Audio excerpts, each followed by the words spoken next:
안녕하세요. 저는 60대 중반의 남자입니다.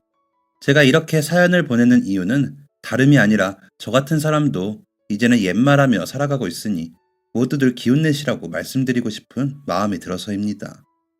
얼마 전에 제가 일하는 곳에서 20대 정도로 보이는 젊은 학생들이 세상사에 대해 심할 정도로 부정적인 이야기하는 것을 듣고는 마음이 안 좋더라고요. 예전에 저를 보는 것 같아서요. 그런 젊은이들에게 제 이야기를 해줄까 하다가 괜히 나이 먹고 주책을 부리는 것 같아 그만두고는 뒤돌아 이렇게 사연을 보내봅니다. 제가 또 역경과 고난을 겪기로는 아주 대단히 겪었거든요. 저는 아주 작은 바닷가 마을에서 태어났습니다. 어머니는 근처 항에 있는 수산시장에 나가 물고기를 다듬는 일을 하셨고, 아버지는 소금을 나르시는 일을 하셨습니다. 대대로 부유하지는 못했지만 두 분은 하루하루 힘들게 일하며 하루 벌어 하루 사는 식으로 살아가셨습니다. 그래서인지 자식도 저 하나만 낳으셨는데 어머니는 저를 귀하게 대해주셨습니다. 그래봤자 먹을 것 챙기시고 한 번 더 예쁘다고 해주시는 정도였지만 고달픈 어머니의 삶을 생각해보자면 그 정도도 굉장한 특혜를 받은 것이었습니다. 아버지보다도 제 입에 먼저 뭐라도 넣어주시는 게 어머니의 큰 기쁨이셨죠. 아버지는 그런 어머니를 탐탁해 하지 않았습니다. 남자가 대접을 받아야 집에 들어올 맛이 나지. 어디 집구석이라고는 자식이나 마누라나 다 하나같이. 라며 씻고 나가신 날은 아예 들어오지 않거나 술을 잔뜩 마시고 들어와 행패를 부리곤 했습니다. 어릴 때는 그런 아버지가 무서워 어머니 뒤에 숨거나 부엌으로 가 숨어 있고는 했습니다. 어머니가 부엌 문 앞을 가로막고 아버지와 다투시는 모습을 어스름한 유리창 너머로 보며 바보같이 울기만 했었죠. 그때 저에게는 힘이 없었으니까요. 그래서 차라리 아버지가 집에 안 들어오길 바라며 어머니와 저녁 시간을 보냈던 것 같습니다. 어머니는 제가 중학교에 들어가기 전까지는 항상 팔베개를 해주시며 저를 안고 주무셨는데 그런 어머니 품에서 어머니에게서 나는 비릿한 어머니 냄새를 맡으며 잠이 드는 게 좋았습니다. 저에게는 세상에서 가장 향긋하고 포근하고 따뜻한 향기였으니까요. 지금도 사무치게 그리운 냄새이기도 하고요. 중학교에 가서는 제가 다른 방을 쓰면서 안고 잠들지는 못했지만 어머니를 자주 껴안고 그 냄새를 맡기도 했습니다. 한마디로 어머니를 쫄래쫄래 따라다니는 어리광 많은 외아들이었던 거죠. 어머니는 그런 저를 항상 웃는 얼굴로 따뜻하게 쓰다듬고 안아주셨습니다. 배고프지? 밥 먹자. 라거나 우리 강아지 엄마가 간식 샀어. 어서 먹어. 라며 제 엉덩이를 두드리며 하나라도 제 입에 넣으시려고 노력을 하셨습니다. 아마도 어머니는 굶기지 않고 먹을 걸 제 입에 넣어주시는 것이 최고의 사랑 표현이라고 생각하셨던 것 같습니다. 정작 본인은 드시지도 않으시면서요. 어릴 때는 그런 게 보이지도 않았습니다. 철없이 그저 맛있는 게 제 입으로 들어오는 게 좋았으니까요. 하지만 저도 사람인지라 중학교쯤 가니 어머니가 보이더라고요. 그래서 일부러 꼭 반쯤 남기고 어머니가 드시도록 하곤 했습니다. 처음부터 같이 먹자고 하면 안 드시니까요. 그러면 어머니는 제가 입맛이 없는 게 몸이 허해서라며 시장에서 닭을 사서 삶아 주시곤 하셨습니다. 아버지의 몫은 따로 떠났지만 술 마시러 나가느라 결국 다 제 차지였습니다. 지금이야 닭 한 마리쯤 별거 아니지만 그때 저희 집에서는 1년에 몇 번 먹지 못하는 귀한 먹거리였습니다. 어머니는 일부러 큰 노게를 사와 한참을 푹 고운 다음 그 국물까지 다 먹게 하셨습니다. 어머니는 속이 안 좋다며 살을 바르고 남은 뼈를 다시 끓여 그 국물에 밥만 말아 드셨으면서요. 제가 먹으면서 어머니 입에 고기를 한 점씩 넣어드리곤 했는데 어머니는 엄마는 소화가 안 돼서 고기 못 먹어. 얼른 먹어. 라며 몇 번을 거절하시다가 제가 그럼 나도 안 먹어. 라며 수저를 내려놓는 신용을 하면 그제야 받아서 드시면서 아이고 달다. 우리 아들이 주니까 다네. 라며 웃곤 하셨습니다. 아버지는 일은 열심히 하셨지만 집에 가져오는 생활비는 없었습니다. 거의 술값으로 다 썼죠. 생태탕을 유난히 좋아했던 아버지를 위해 어머니가 생태탕을 끓이시는 날에는 아버지가 잘 가는 동네 대포집에 가서 아버지 모셔오라고 심부름을 보내곤 하셨는데 저는 그게 그렇게 싫었습니다. 가서 보면 짙은 화장을 한 대포집 주인이 아버지 팔짱을 끼고 술과 안주를 입에 넣어주는 모습을 봐야 했거든요. 어머니와는 달리 화장품 냄새를 풀풀 풍기며 콧소리를 내는 그 여자를 아버지는 품에 안고 집에서와는 달리 사람 좋은 얼굴로 웃고 있었으니까요. 아버지, 어머니가 생태탕 끓였다고 오늘은 그만 들어오시래요. 라고 아버지 곁에가 말을 하면 아버지는 왜? 또 대가리만 잔뜩 넣고 내 몫이라고 뒀냐? 기껏 돈 벌면 뭐해? 저것들 입에 다 들어가. 이 나이에 집도 한 칸 없고 달새 살면서 입에 밥은 잘만 넣고 산다? 라며 저를 무서운 얼굴로 보았습니다. 그럼 그 여자는 아유 아버지는 삐쩍 말랐는데 아들은 포동포동한 것 봐. 자식 그렇게 챙겨서 뭐해? 다들 커서 떠나면 그만이지. 남편 귀한 줄 모르는 여자들은 고생 좀 해봐야 해. 라며 아버지 허리춤을 끌어안고 앵앵거리며 안기고요. 어릴 때는 그런 말을 들으면 코가 시큰해져서 아버지 옷을 당기며 가자고 졸랐습니다. 그러다 따귀도 맞고 발길도 차이고 그랬죠. 그러다 중학교쯤에는 아버지를 무심한 표정으로 보다가 그 여자를 째려보며 가게를 나와서는 대포집 문을 세게 걷어차고 집으로 가버렸습니다. 그런 여자가 감히 우리 어머니에 대해 함부로 말을 하는 것도 화가 나고 자식을 세워놓고 외간 여자를 품에 안고 술을 마시며 이죽거리는 아버지도 미웠으니까요. 집으로 돌아와서는 아무 일 없다는 듯이 아버지는 좀 늦으신데요 하고는 어머니와 밥을 먹었습니다. 어머니는 머리를 뼈만 남기고 싹 발라먹고는 눈알까지 먹으며 아휴 한 마리 다 먹었다 라며 제 밥 위에는 살코기만 올려주시곤 하셨습니다. 그런 어머니를 보며 저는 얼른 돈을 벌고 싶었습니다. 공부도 잘하지 못했고 운동도 잘 못하는 제가 그나마 잘하는 것은 그림을 잘 그렸습니다. 그래서 제가 살던 지역보다 더 사람이 많이 사는 이웃 지역의 극장 간판을 그리는 일을 배우러 가는 것이 제 꿈이었습니다. 그때는 그게 돈도 많이 번다고 하더라고요. 한 번은 어머니 몰래 거기 가서 일 좀 가르쳐 달라고 했더니 너무 어려. 너처럼 작은 애 일 시켰다가 사고 나면 큰일 난다. 더 크거든 와. 라며 돌려보내더라고요. 그래서 중학교만 졸업하면 다시 찾아가 일을 배우겠다고 다짐을 하고 있었습니다. 얼른 돈 벌어서 어머니 일 그만두시게 하고 싶었으니까요. 아버지가 벌어다 주지 않는 돈을 저라도 벌어서 어머니가 조금이라도 편해지시길 바라는 마음이 컸거든요. 효도고 뭐고 다 필요 없이 어머니가 조금이라도 편해지시길 그것만 바랬습니다. 그러다 제가 중3 여름방학 때였는데 집으로 그 대포집 여자가 찾아왔습니다. 어머니는 시장에서 아직 오시지도 않은 시간이었는데요. 문을 열자마자 들어와서는 어머니는 안 계시니? 라며 말을 하는데 그 역겨운 화장품 냄새가 코를 찌르더군요. 그래서 코를 막으며 아직 안 오셨어요. 무슨 일입니까? 라고 물으니 예, 너희 아버지가 저러고 있으면 와서 좀 데려가야 할 것 아니야. 밤낮으로 술을 퍼마시면서 돈 안 낸 지가 벌써 일주일째야. 진짜 나 죽겠으니까 너희 아버지 데려가. 지겹다, 지겨워. 라고 하는 겁니다. 어이가 없었습니다. 그렇게 끌어안고 난리칠 때는 언제고 말이죠. 그래서 진작 좀 집으로 가라고 하죠. 돈 떨어지니까 보내는 겁니까? 거기가 술을 줬으니 거기가 알아서 해요. 라며 그 여자에게 나가라는 손짓을 했습니다. 그러자 나는 생각해서 온 거야. 외상값 늘면 너희 엄마만 고되지. 그 돈 누가 갚겠니? 나라고 뭐 그러고 싶어 그러니? 목구멍이 포도청이다. 얼른 가서 너희 아버지나 데려와. 아주 난장 부리고 죽겠어. 라며 문을 쾅 닫고 가더군요. 가만히 앉아 생각해보니 아버지가 그러고 있다가 또 일어나면 또 술을 마실 거고 그러면 외상값이 느는 게 맞더군요. 그래서 억지로 가고 싶지 않는 곳으로 발걸음을 돌렸습니다. 대포집에 도착해보니 아버지는 그새 일어나 또 술을 마시고 있더군요. 여자는 아무 일 없다는 듯 웃으며 술을 따르고요. 눈뜨고는 못 볼 정도로 흉한 그 웃음이 아버지는 좋은지 연간 웃으며 술을 마시고 있더군요. 더 그 꼴을 보고 싶지도 않아 그런 아버지 손목을 잡고 아버지, 저 여자가 집으로 왔었어요. 아버지 이러고 있는 거 지긋지긋하다고 데려가래. 일어나요. 돈도 없으면서 왜 여기서 술을 마셔요? 라며 흔들었습니다. 그러자 아버지는 저를 올려다보더니 참나 뭐라는 거야? 술값이나 가져와. 너희 엄마 어디 숨겨둔 돈 있을 거야. 너는 알 거 아니냐?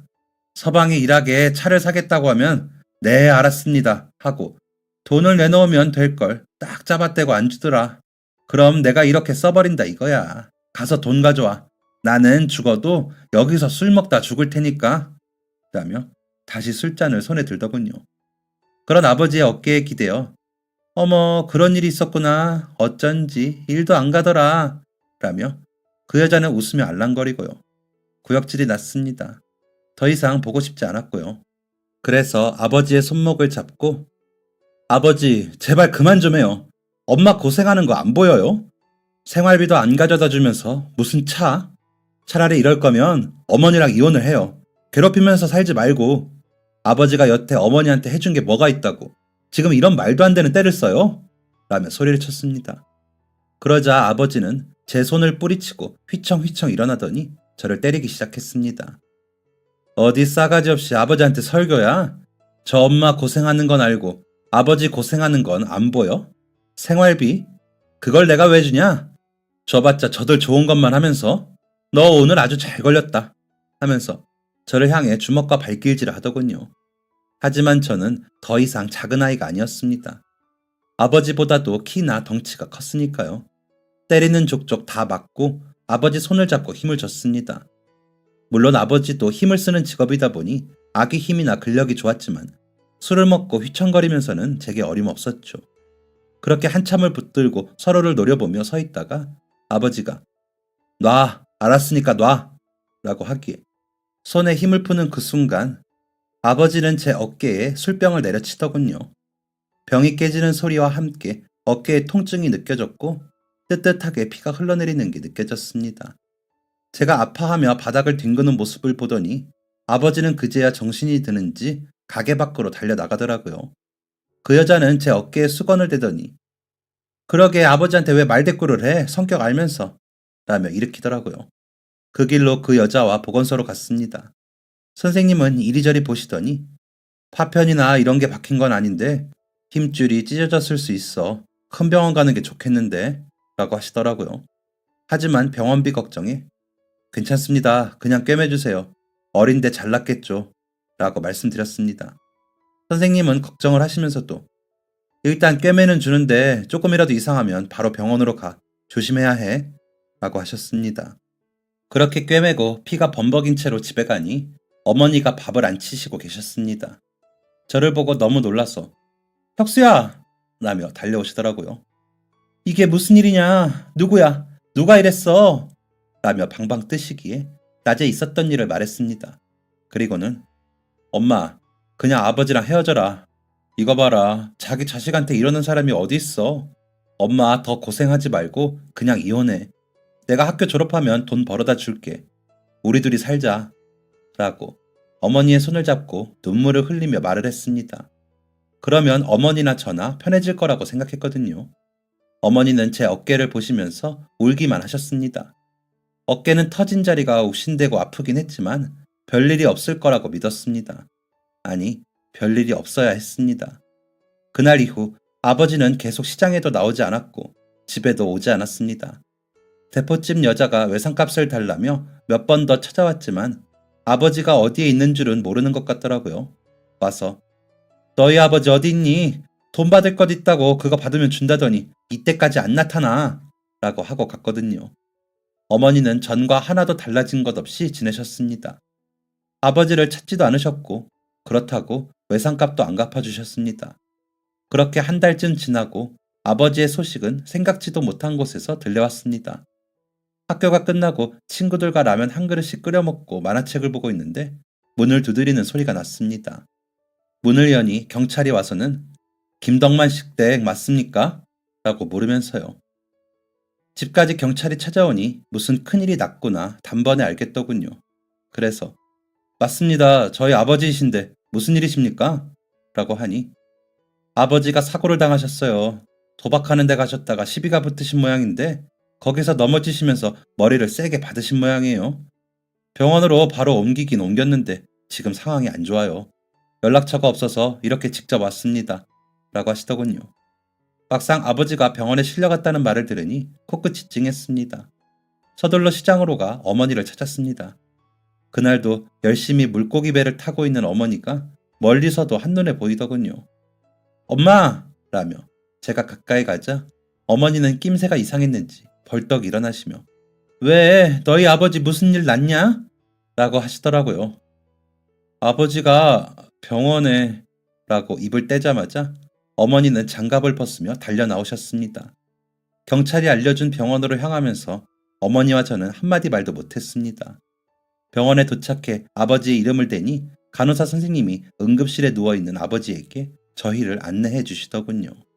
몸에 무언가 잔뜩 주렁주렁 달고 있는 아버지에게 어머니는 다가가 혁수 아버지 우리 왔어요. 혁수 아버지 나 누군지 알겠어요? 혁수 아버지 라며 부르시자 눈을 살짝 뜬 아버지는 최 사장한테 돈 받아서 대포집 줘 라고 떠듬떠듬 이야기하더군요. 그 상황에서도 대포집은 챙기는 아버지가 미웠지만 살아서 다행이라는 생각이 들었습니다. 하지만 의사 선생님께서는 상황이 좋지만은 않습니다. 의식이 있었다 없었다 하고 있어 지켜봐야 할 것 같습니다. 라며 가셨습니다. 그러다 다시 눈을 떴을 때 어머니 손을 잡고 미안해, 미안해 라고 하는데 어머니가 이제 정신 차리고 살 거요? 얼른 일어나요. 라며 손을 잡으셨는데 그대로 의식을 잃으셨습니다. 그러더니 의사 선생님과 간호사 선생님들이 달려오셨고 이리저리 처치를 정신없이 하시더군요. 하지만 아버지는 전과는 다르게 안정되지 못하고 돌아가셨습니다. 금방 어머니에게 처음으로 사과했는데 거짓말처럼 그렇게 돌아가시더라고요. 어머니는 의사 선생님의 사망 선고를 듣고 크게 우셨습니다. 저는 그런 어머니를 챙기느라 정신이 없었고요.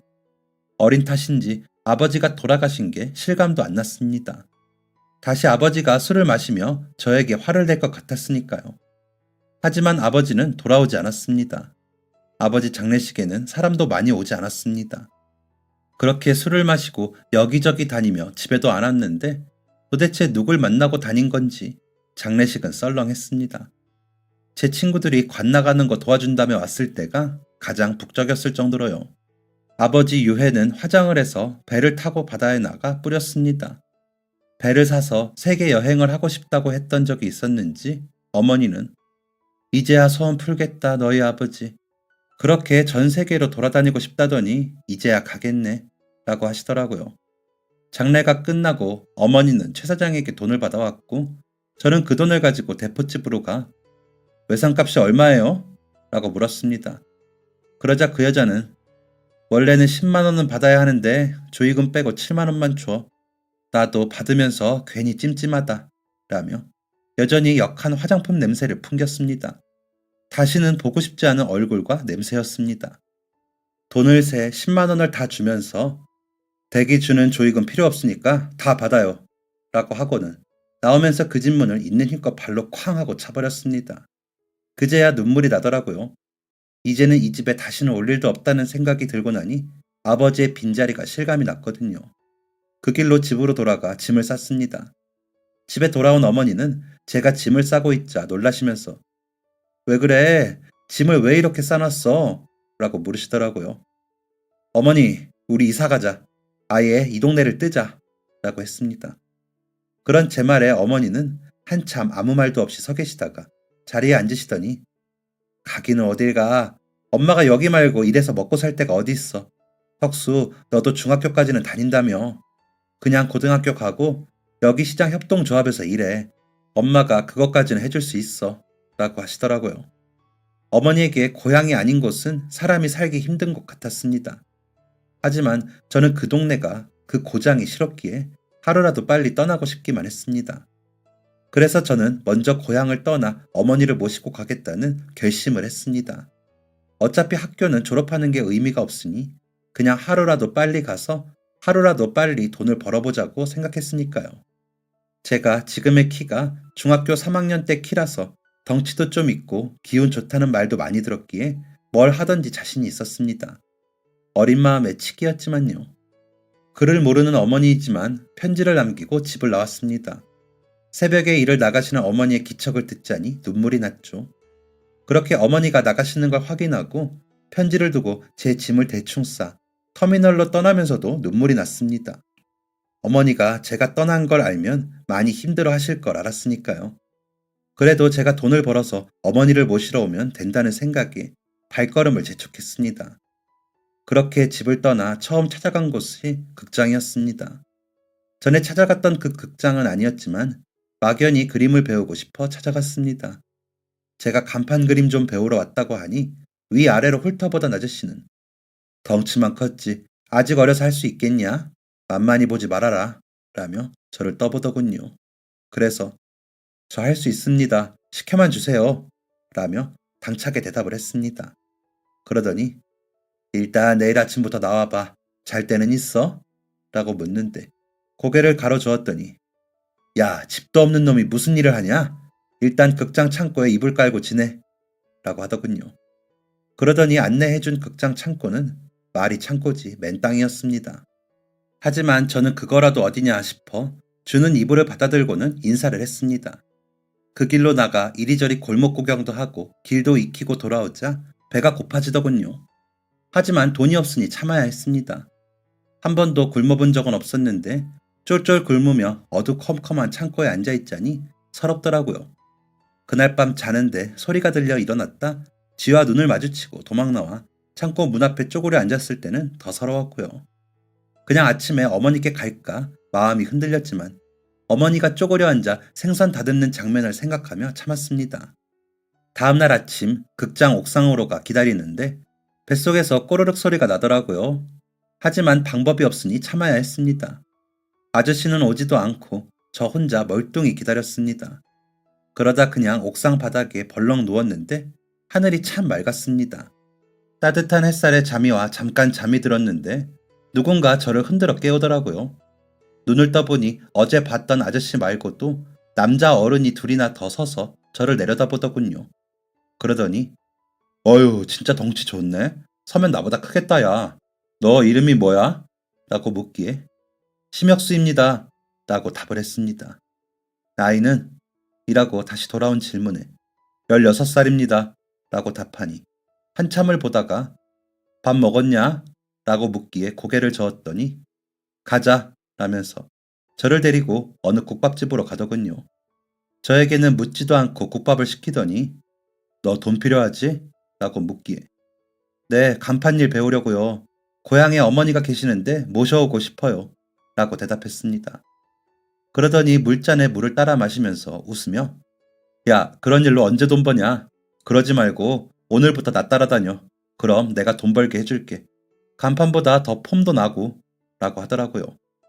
돈을 벌게 해준다는 말에 혹한 것도 있었지만 당장에 밥도 사주는 사람이니 그 사람의 말을 믿어보자 싶었습니다.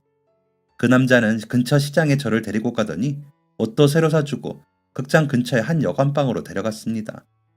씻고 옷 갈아입고 있어. 내가 나갔다가 올게. 라며 나가더군요.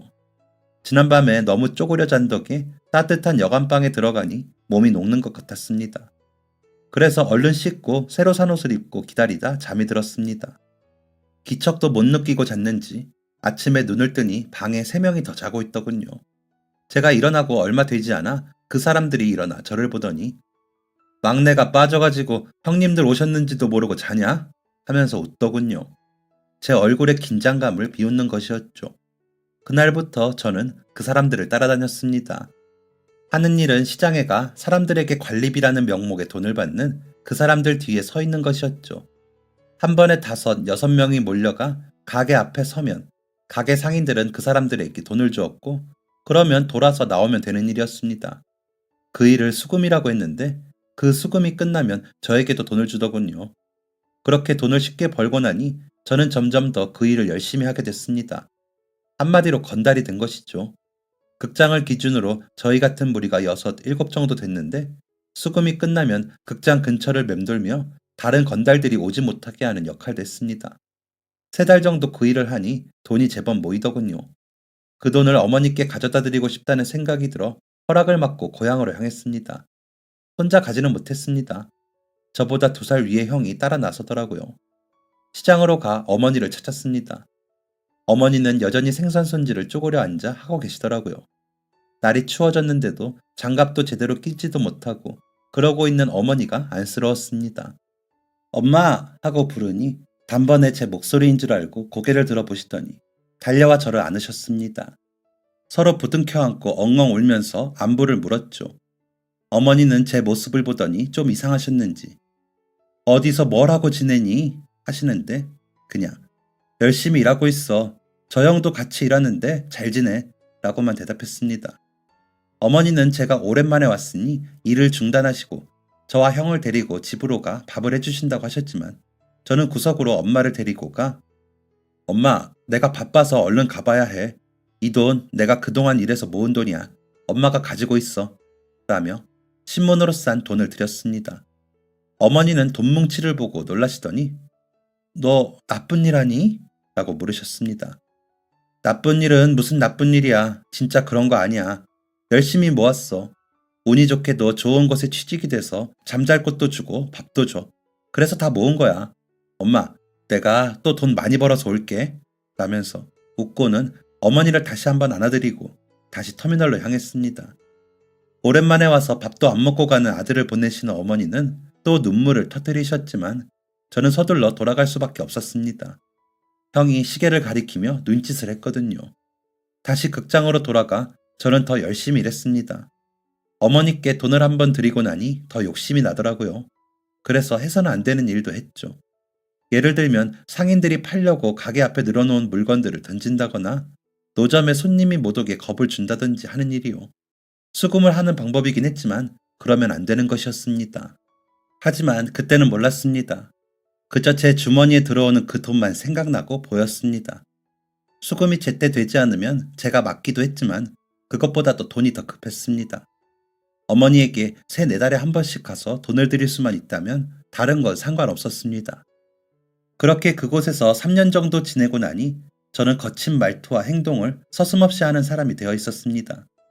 그리고 그 지역에서 제법 동생들을 거느리게도 되었죠. 그러고 나니 제가 뭐라도 된 것처럼 느껴지더군요. 오만하고 건방진 아이일 뿐이었는데 그때는 그걸 몰랐습니다. 시장을 돌 때도 전보다 더 앞자리를 차지하게 되었을 때였습니다. 한 시장 상인이 망치를 휘두르며 야 이 자식들아 먹고 죽으려도 돈이 없다. 그만 좀 해라. 라며 저희에게 덤볐습니다. 갑작스러운 공격이었기에 막기도 힘들었습니다. 저희 무리 뒤쪽에서부터 달려와 휘두르는 바람에 저와 몇몇 동생들이 머리와 어깨, 등, 팔 등등 여기저기 다치게 되었습니다. 병원으로 가 치료를 받는데 제 머리 왼편이 심하게 다쳤고 아버지에게 맞아 다친 팔이 또 다쳐 상태가 좋지 않았다고 하더라고요. 기억이 나지 않지만 정신을 차려보니 저는 병실에 누워 있었습니다. 제가 눈을 뜨자 의사 선생님께서 이야기하는데 잘 들리지 않더군요. 소리가 작아 머리가 아팠습니다. 그러자 글로 써서 보여주시는데 청력 손상, 어깨 파열, 장애 발생이라고 적혀 있더라고요. 무슨 소리인가 싶어 눈물이 났습니다. 귀도 안 들리고 어깨도 못 움직이다니요. 20살도 되기 전에 몸이 상했다는 소식은 너무나 절망적이었습니다. 형님들은 와보지도 않았고 동생들만 와서 봉투를 내밀더니 이거 가지고 고향 가쇼 라며 가더군요. 그마저도 겨우 입모양을 봐가며 알아듣고는 아, 나는 이제 끝났구나 하는 생각이 들었습니다. 제가 그곳에서 지내는 동안 저처럼 몸이 상한 선배나 형님들이 그렇게 사라지는 것을 여러 번 보았거든요. 그렇게 사라진 선배들은 더 이상 나타나지 않았고 그게 당연한 줄 알았습니다. 제가 될 줄은 몰랐던 거죠. 일단 고향의 어머니에게 가자 싶었지만 몸이 상해 돈도 벌지 못하는 제가 짐이 될까 두려웠습니다. 하지만 딱히 갈 곳이 없는 제가 갈 곳은 어머니 곁이었죠. 터미널로 가 고향 가는 차 안에서 얼마나 울었는지 모릅니다. 집을 나온 그 순간부터 모든 일이 다 후회스러웠지만 이미 늦은 후였습니다. 그저 이렇게 된 저를 만든 세상이 원망스러웠습니다. 어머니는 집에 돌아와 저를 보고 놀라셨습니다. 이내 저인 줄 알고 안아주시는데도 소리가 잘 안 들렸습니다. 불도 안 켜고 덩치가 큰 아들이 온다는 말도 없이 앉아있으니 당연히 놀라셨겠죠. 방에 불을 켜신 어머니는 저를 보시고 더 크게 놀라셨습니다. 머리와 팔에 붕대를 감고 나타난 아들을 보고 놀라실 만도 하죠. 어머니를 보고 나니 저는 울음이 터져 엉엉 울었습니다. 그러고는 귀가 안 들리고 팔을 움직이지 못한다고 했다며 목 놓아 울었습니다. 어머니가 가라고 하신 것도 아닌데 마치 가라고 하신 것처럼 그 앞에서 그렇게 떼를 쓰고 울었습니다. 어머니는 그 다음 날부터 여기저기 다니며 저를 낳게 할 수 있는 방법을 찾으셨는지 며칠 뒤 병원에 가자고 하셨습니다. 저는 이미 병원에서 치료가 안 된다고 했다며 따라 나서지 않으려 했지만 어머니가 강하게 하셔서 따라 나섰습니다. 저희 지역에서 얼마 떨어진 제법 크다는 대학병원으로 갔습니다. 이리저리 검사를 하느라 하루가 다 지나갔습니다. 그러더니 왼쪽 귀가 안 들리네요. 왼팔도 움직이기 힘들고요. 그런데 이거 처치한 병원이 어디예요? 상처보다도 신경을 어디 잘못 건드렸어요. 링거가 잘못 들어가서 파열된 것 같은데 설명 들으셨어요? 하더군요. 그러더니 이게 얼른 수습됐으면 모르는데 영구 손상이라 돌아오기 힘들어요. 처음부터 큰 병원으로 가시지. 다친 것보다 링거를 잘못 놓아서 이렇게 됐다는 말을 들으니 미치겠더라고요. 그때 내가 나쁘게 살아서 벌 받았구나. 돈에 미쳐 사람들 돈이나 뺏으면서 한 내 탓이다. 이제 나는 어떻게 사나? 어머니는 이제 어쩌나? 하는 생각이 들어 제 스스로에 대한 원망이 들며 속이 찢어지는 것 같았습니다. 모든 걸 포기하게 되더군요. 하지만 어머니는 그렇지 않으셨나 봅니다. 어디 한의원이 잘한다더라. 어디 침스런에 가서 침을 맞아보자. 라며 저를 데리고 여기저기 가셨습니다. 하지만 돌아오는 답변은 나아지지는 못한다는 말이었죠. 저는 그때마다 더 절망했고 몸은 더 아픈 것 같았습니다. 하지만 어머니 앞에서 편하지 못했습니다. 너무 죄송해서 힘들고 아프다는 표현도 못했던 것 같습니다. 어머니는 저를 데리고 치료를 받아보러 갈 때 빼고는 여전히 새벽에 나가 일을 하셨습니다. 아마 사람들은 어머니를 동정했겠지요. 저까지 어머니를 고단하게 할 거라고는 상상도 못했는데 그렇게 되고 나니 제가 얼마나 어리석었는지 깨달아지더라고요. 하지만 뒤늦게 후회해봤자 제 몸은 전처럼 돌아갈 수 없었습니다. 왼팔은 제 몸쪽으로 붙은 듯이 움직이지 않았고 한쪽 귀로 들리는 소리는 전처럼 명확하게 들리지도 않았습니다. 불편함과 답답함이 함께하는 상황이었죠. 그러다 신문을 읽게 되고 신문 한 편에 실리는 소설을 읽게 되었습니다. 글이라는 것의 즐거움을 잘 못 느꼈는데 시간을 보내기에는 글 읽는 것만한 게 없더군요. 그러다 방송통신 중 고등학교로 학업을 못 마친 사람들이 공부를 할 수 있다는 것을 알게 되었고 저는 저거라도 해보자 싶어 공부를 시작했습니다. 어머니는 제가 뭐라도 하자 기뻐하셨습니다. 그래서 열심히 공부했습니다. 고등학교 졸업시험을 치르고 졸업장을 따고 나니 20대 중반이 다 흘렀습니다. 들리는 한쪽 귀로 들으며 공부하느라 더 힘들고 더뎠지만 뭐라도 할 일이 생기니 위안이 되기도 했던 것 같습니다. 그렇게 제가 제 위안을 찾아 방구석에서 그러고 있는 동안 어머니는 나이가 드셨습니다. 하지만 저는 어머니의 그 변화를 못 느꼈습니다. 그저 어머니도 저만큼 제 위안을 기뻐하신다고만 생각했습니다. 주변을 살피기엔 제 스스로 자기 연민에 빠진 탓에 시야가 너무 좁았습니다. 어머니는 그런 제게 시장에라도 나가 장사를 배워보는 게 어떠냐고 물으셨지만 저는 할 수 없다는 말만 했습니다. 그러면서 어머니와 다툼이 늘었고 어느 순간 아버지처럼 어머니께 소리를 치고 있더라고요. 제가 제일 경멸하던 사람인 아버지와 같은 제 모습을 스스로 느끼고 너무 놀랐습니다. 그저 저만 세상에서 제일 불쌍하다는 생각에 사로잡혀 고생하시는 어머니를 나 몰라라 하고 화를 내는 모습이 부끄럽게 느껴졌습니다. 어머니를 병들게 하고 있다는 생각에 더 절망했습니다. 그러던 어느 날 어머니가 저를 데리고 한 병원에 가셨습니다. 가서 검사를 하고 이것저것 보시더니 제 귀에 뭘 넣으시더라고요. 그러더니 소리가 들렸습니다. 보청기였죠. 제가 깜짝 놀라 소리에 반응하자 어머니는 기뻐하시면서 됐다, 됐어! 라며 좋아하셨습니다. 가끔 지지직거리기도 했지만 소리를 들을 수 있다는 사실이 감격적이더라고요. 소리라도 들리니 TV 뉴스도 보고 드라마도 봤습니다. 신문과 소설은 꾸준히 읽었고요. 하지만 무슨 일을 해야 할지 찾지는 못했습니다. 어머니에게 보탬이 되려면 나가서 무슨 일이든지 해야 하는데 할 수 있는 일이 뭐가 있나 싶더군요. 그러다가 성당에 청소하는 봉사를 다니자는 이웃 아주머니의 말을 듣고 한번 가볼까 싶더라고요. 종교가 있어서가 아니라 그런 데서 봉사를 하면 신이 나를 용서해주진 않을까 하는 생각이 들었거든요. 그래서 일주일에 한 번씩 성당 청소 봉사를 나갔습니다. 미사를 드리진 않았지만 무릎 꿇고 앉아 기도를 해보기도 하고요. 어머니는 제가 어디든 나가서 움직이는 거에 만족하셨습니다. 돈을 버는 일이 아니어도 뭐라도 하니 다행이다 싶으셨나 봅니다. 종교를 가진 건 아니었지만 성당에 봉사를 하고 나면 열심히 기도했습니다. 제발 제 죄를 용서해 주시고 우리 어머니 덜 힘들게 해주시라고요. 제가 어머니에게 도움이 되는 아들이 되게 해달라고요. 그러다 이웃의 한 아주머니께서 장애인들이 모여서 일을 하는 공장에 나가 일을 해보지 않겠냐고 하시더라고요. 머리핀이나 옷핀 같은 물건들을 포장하는 공장인데 힘들지 않아 한쪽 팔로도 할 수 있을 거라고요. 저는 얼른 가겠다고 말씀을 드렸습니다. 조금이라도 돈을 벌어 어머니를 돕고 싶었으니까요. 그래서 아주머니를 따라 공장으로 갔습니다. 처음에는 반가워하고 좋아하는 사장님의 인상이 너무 좋아 다행이라고 생각했습니다. 집에서 좀 떨어져 평일에는 그곳 기숙사에서 지내다가 주말에만 집에 갈 수 있다고 하셨지만 저는 돈을 벌어 어머니 드릴 생각에 즐겁게 일을 했습니다. 하지만 점점 사장님은 생산량을 못 맞춘다며 화를 내더니 나중에는 때리더군요. 몇 대 맞고 나니 오기도 생기고 화도 났지만 참는 수밖에 없었습니다. 너 같은 놈을 받아줬으면 열심히 해야 할 것 아니야? 먹여주고 재워주면서 일까지 시켜주니까 내가 우스워? 너 이렇게 일하면 너희 어머니한테 내가 돈을 받아야 해. 라며 겁을 주는데 어머니께 피해를 줄 수 없다는 생각에 참은 거죠.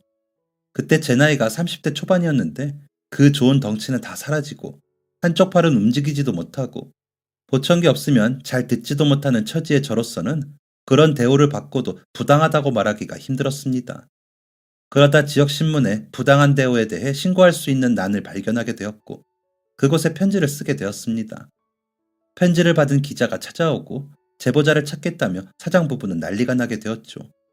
그러다 제가 제보자인 것을 알게 된 사장 부부는 밀린 월급도 주지 않고 저를 쫓아냈고 그것도 모자라 공장 문을 닫고 사라졌습니다.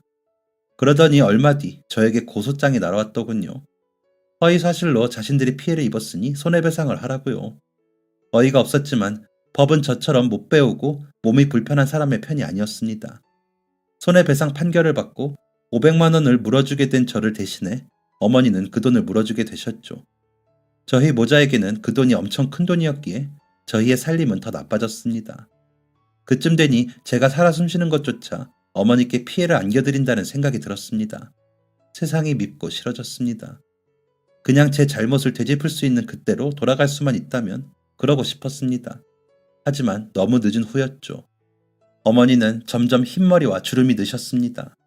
저 또한 시간만 죽이며 나이만 들고 있었죠. 어머니는 그런데도 힘들다 소리 한 번을 안 하셨습니다. 그저 부지런히 일을 하셨습니다.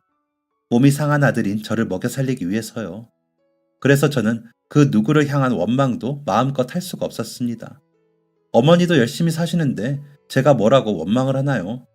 평생을 그렇게 저를 위해 사시던 어머니는 65세에 갑자기 돌아가셨습니다. 일을 마치고 오셔서는 감기가 드는 것 같아. 아이고, 이제 나도 늙나 보다. 하시면서 기침을 몇 번 하시더니 약을 먹고 주무시더라고요. 그러다 다시 기침하다 깨시고 약을 또 드시고 그렇게 밤사이 몇 번을 하셨는데 일하러 가실 시간이 돼서도 안 일어나시더라고요. 몸이 안 좋아 그러시겠거니 했는데 아침 해가 중천이어도 기척이 없으셨습니다. 자면서 빼놓았던 보청기를 끼우며 엄마 병원 갑시다. 일도 못 갈 정도로 아프면 병원에 가야지. 라며 곁에 갔을 때는 이미 어머니의 몸이 굳은 채였습니다. 놀라서 119에 신고를 했고 구급대원들이 와 응급조치를 해봤지만 어머니는 이미 사망하신 후라고 하시더군요. 제 나이 40살이 되도록 어머니가 없으면 할 줄 아는 것도 없었던 저는 어머니가 돌아가신 슬픔과 혼자 남았다는 두려움에 휩싸였습니다. 장례는 시장연합에서 어머니가 들어놓으신 것이 있어 거기서 진행을 해주셨습니다. 장지도 어머니가 미리 화장을 해서 외할아버지 외할머니 곁에 뿌려달라고 하셨다고 하더라고요. 서류에 그렇게 메모가 있더라고요. 글도 모르는 어머니가 주변 사람들에게 부탁해 작성한 그 서류를 붙들고 울었습니다. 자신의 죽음도 아들에게 맡기지 못할 것을 안 어머니가 미리 다 준비를 해둔 것이 너무 안쓰러워서요. 믿음직하지 못한 아들을 두고 먼저 가시는 발걸음이 얼마나 무거울까 싶어 또 죄책감이 들기도 했습니다. 그렇게 어머니 장례를 치르고 저는 고향 땅이 더 싫어졌습니다. 살던 집을 빼고 어머니가 들어놓은 갯돈을 챙기고 남은 조의금과 어머니 통장을 챙겨 고향을 떠났습니다. 그리고는 근처에서 가장 큰 도시인 지금 제가 지내는 도시로 향했죠. 큰 도시이니 뭐라도 할 일이 있겠거니 싶었거든요. 가진 돈으로 구할 수 있는 가장 작은 방을 월세로 구했습니다. 가진 돈으로 한 7개월은 버티겠더군요. 그 돈을 다 쓰기 전에 일자리를 찾으면 된다는 생각을 했습니다. 여기저기 구인 신문을 보고 가봤지만 나이만 많고 몸이 불편한 남자를 채용하려는 곳은 없었습니다. 그렇게 시간은 3개월이 흘렀고 마음은 더 조급해졌습니다. 냉정한 현실에 부딪힐 때마다 더 어머니가 그리웠습니다. 그런데 엎친 데 덮친 격이라고 보청기까지 말썽을 부리더군요. 너무 오래된 모델이라 고치기는 힘들고 생활비는 얼마 남지 않았고 일자리는 없고 정말 미치기 일보 직전이었습니다. 이렇게 있는 걸 하늘에서 어머니가 다 보실 거라는 생각에 부끄러웠습니다. 눈물 찔끔 흘리며 울다가 평소처럼 쓰레기를 주우며 여기저기 그냥 걸었습니다. 마음이 답답하니 좁은 방에 들어가기 싫더라고요. 그러다 한 소파 앞에 앉아 잠시 쉬려는데 제 손에 든 봉투를 보더니 한 영감님이 아유, 이렇게 좋은 일 하시면서 표정이 왜 안 좋으세요? 무슨 일 있으세요? 하시더라고요. 누군가 저에게 말을 건 것이 이 지역 와서 처음이라 반가웠는지 괜히 이야기를 시작하고 말았습니다. 보청기가 고장이 났는데 못 고친대요. 그나마 뭐 들려야 일도 할 텐데 돌아가신 어머니가 절 보시면서 뭐라고 하시겠어요? 라며 엉엉 울기까지 해버린 거죠. 그런 저에게 시원한 음료를 내미신 영감님은 어머니가 언제 돌아가셨냐? 몸은 언제부터 안 좋았냐? 왜 다쳤냐? 이것저것 물으셨습니다. 저는 한번 이야기를 시작하고 나니 또 다 이야기했고요. 한참을 그렇게 영감님과 대화를 했던 것 같습니다. 그러다 제게 같이 좀 가자며 슈퍼 건물 안으로 들어가시더라고요. 그러더니 그 건물 안에 있는 한의원으로 저를 데리고 들어가시더니 잠깐만 기다려요 하면서 안쪽으로 들어가시더라고요. 그러더니 돈봉투를 가져와 내미시며 이거 받아요. 이걸로 가서 보청기 해. 안 갚아도 돼요. 내가 귀가 안 좋은 형님이 계신데 우리 형님은 보청기 해도 소용이 없어. 그런데 아직 젊은 사람이 보청기만 끼우면 잘 들리는데 못 들으면 안타까워서 그래. 가져가요. 라고 하시더라고요. 선뜻 받지 못하고 머뭇거리자 제 손에 쥐어주시고는 보청기 잘하고 다시 와. 내가 근처에 일할 자리도 있나 볼게요. 사실 내가 며칠 동안 쓰레기 줍는 걸 봤어. 요즘 그런 사람이 어딨어. 좋은 사람 같아서 돕고 싶어서 그래. 라고 하시더라고요. 이게 무슨 일인가 싶어 어리둥절했지만 봉투를 제 외투 안쪽에 넣어주시기까지 하는 그분의 손길에 저는 다시 한번 눈물이 났습니다. 감사하다는 말을 몇 번이나 외쳤는지 모릅니다. 저는 다음날 바로 보청기를 마쳤습니다. 그리고 종이를 사서 임시로 차용증을 쓰고 제 지장을 찍었습니다. 그리고 저녁에 한의원을 다시 찾아 차용증을 드리며 선생님, 이제 꼭 일자리를 찾으면 돈을 갚겠습니다. 감사합니다. 보청기는 마쳤습니다. 감사합니다. 제 은인이세요. 라고 말씀을 드렸습니다. 그러자 안 갚아도 된다니까. 그리고 내가 저 마을 초입에 있는 목욕탕 사장님이랑 잘 알거든. 그래서 말을 해보니까 마침 밤에 목욕탕 청소할 사람이 필요하다는 거야. 해볼래요? 라고 물으시는데 당연히 하겠다고 했습니다. 바로 목욕탕을 찾아가 한의원 소개로 왔다고 했죠. 그랬더니 너무 친절하게 어떤 일을 하는지, 몇 시부터 하는지, 월급은 얼마인지 알려주시더라고요. 월급은 월세와 생활비를 하면 딱 맞을 정도였지만 아껴서 쓰면 선생님 돈도 매달 5만 원씩은 갚겠더라고요. 적은 돈이지만 열심히 갚을 생각이었습니다. 그리고 다음 날부터 열심히 일을 했습니다. 1년 정도 일을 하니 꼼꼼히 청소 잘한다며 사장님이 월급도 올려주셔서 선생님 돈을 한 달에 15만 원씩 갚을 수 있게 되었습니다. 그렇게 보청기 값을 다 갚게 되었습니다. 그러던 어느 날 가끔 마주쳐 인사를 하다가 술 친구가 된 이발소를 하시는 형님이 그러지 말고 세신사 일을 좀 배워보는 게 어때? 청소하는 거 보니까 잘할 것 같은데 박씨 할아버지 그만두신다는데 사장님이 잡잖아. 할아버지한테 배워서 해봐. 벌이가 훨씬 좋을걸? 라고 하시더라고요. 과연 한 손이 불편한 내가 할 수 있을까 싶었지만 벌이가 좋다는 말에 고민이 되었습니다. 그래서 선생님께 상의를 드려보니 해봐. 한 팔로도 잘할 거야. 여기 어깨가 좋아. 그렇다고 너무 무리하면 안 되고 라고 하시더라고요. 그래서 사장님께 말씀드리고 박씨 할아버지께도 말씀드려서 세신하는 일을 배우게 되었습니다. 처음에는 돈도 안 받고 해드리면서 일을 배웠습니다. 물에 퉁퉁 불어 목욕탕 청소까지 끝내고 세신 침대에 서서 혼자 연습도 하고요. 어떻게 하면 한 팔로도 요령 있게 할까 궁리를 했다고 할까요?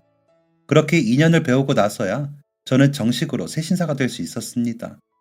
박씨 할아버지의 단골 손님들도 만족하신다는 말을 듣게 되면서 제가 온전히 맡아 하게 되었습니다. 세신사 일은 보람도 보람이지만 제 마음이 닦이는 것 같아 좋았습니다. 동네에 쓰레기를 줍고 목욕탕 청소를 하고 세신을 하는 일은 지난날의 제 과오를 닦는 일 같다는 생각에 제 운명의 직업이라고 생각합니다. 이제는 깨끗하고 개운하게 살고 싶다는 제 바람과도 잘 맞는 일이기도 하고요. 이제는 20년 넘은 베테랑 세신사입니다. 제게 일을 배우겠다고 오는 사람들도 있답니다. 근방에 소문이 잘 났다고 하더라고요. 그동안 열심히 모아 방 3칸짜리 전셋집도 구해 살고 있습니다. 새벽에 일어나 운동도 부지런히 하고요. 선생님께는 보청기 값 다 갚고도 한 달에 한두 번 밥도 사고 진찰도 받으러 가면서 지냅니다. 이제는 80대 노인이신데도 일을 손에 놓지 않으셔서 걱정이 크지만 선생님께 침 한 번 맞으면 근육통이 다 사라지니 그만두시라고도 못하겠습니다. 선생님도 일하시는 게 좋다고 하시더라고요. 저는 요즘 제가 다시 젊은 시절로만 갈 수 있으면 좋겠습니다. 그러면 더 열심히 살 수 있지 않을까 싶어서요. 나쁜 일 안 하고 열심히 살면 좋은 날이 오는 걸 이제는 아니까요. 그러니 여러분 너무 원망하며 살지 마세요. 그 시간도 아깝답니다. 좋은 말을 좋아하는 사람에게 하며 사세요. 그게 남는 거더라고요. 안타까운 마음에 말이 길어졌습니다. 미안합니다. 하지만 이런 인생도 있으니 힘내시라는 말을 하고 싶네요. 좋은 날에 건강한 몸으로 행복하시길 바랍니다. 감사합니다. 지금까지 사연 들어주셔서 감사합니다. 사연이 재밌으셨다면 구독과 좋아요를 눌러주세요. 감사합니다. 안녕히 계세요.